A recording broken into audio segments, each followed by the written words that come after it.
Bab 5. Tentang keutamaan iman. 41. Nabi Shallallahu Alaihi Wasallam bersabda, iman itu adalah mengetahui dengan hati dan diucapkan dengan lisan serta dilakukan dengan perbuatan melalui anggota badan. 42. Nabi Shallallahu Alaihi Wasallam bersabda, iman itu adalah telanjang, adapun pakaiannya adalah takwa, perhiasannya adalah malu, melakukan maksiat, sedangkan buah-buahannya adalah ilmu.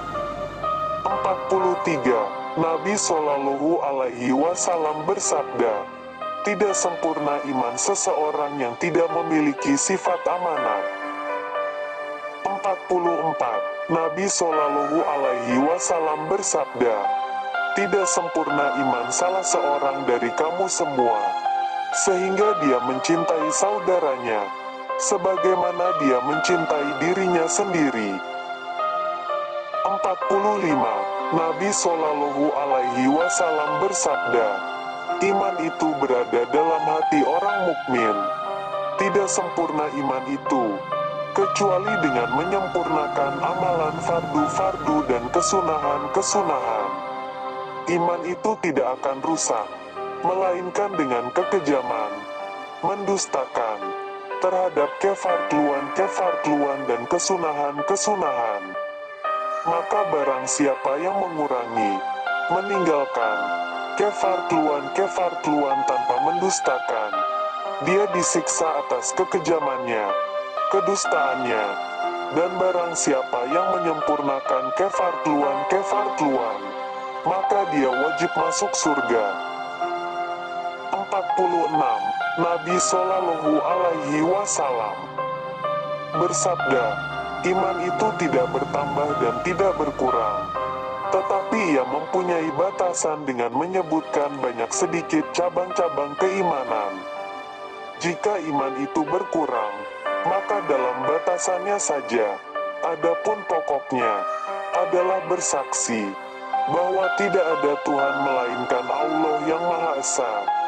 Tidak ada sekutu baginya dan sesungguhnya Muhammad adalah hamba dan utusannya.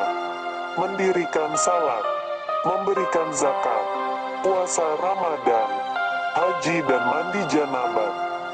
Barang siapa yang bertambah dalam batasan iman, maka bertambahlah kebaikannya, dan orang yang dikatakan berkurang imannya adalah hanya berkurang batasannya.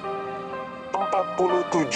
Nabi Shallallahu Alaihi Wasallam bersabda, iman itu ada dua bagian. Satu bagian tetap dalam kesabaran terhadap yang diharamkan, dan satu bagian dalam bersyukur, melakukan amal dan ketaatan. 48. Nabi Shallallahu Alaihi Wasallam bersabda, iman itu ikatan membunuh, maka janganlah seorang mukmin membunuh.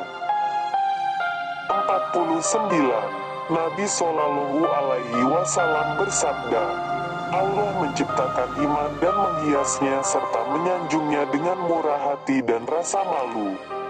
Allah juga menciptakan kekufuran dan mencelanya dengan kikir dan keras hati, durhaka. 50. Nabi Shallallahu Alaihi Wasallam bersabda, apabila ahli surga masuk ke surga dan ahli neraka masuk ke neraka, maka Allah Ta'ala memerintahkan agar orang yang di dalam hatinya terdapat imari seberat debu dikeluarkan dari neraka.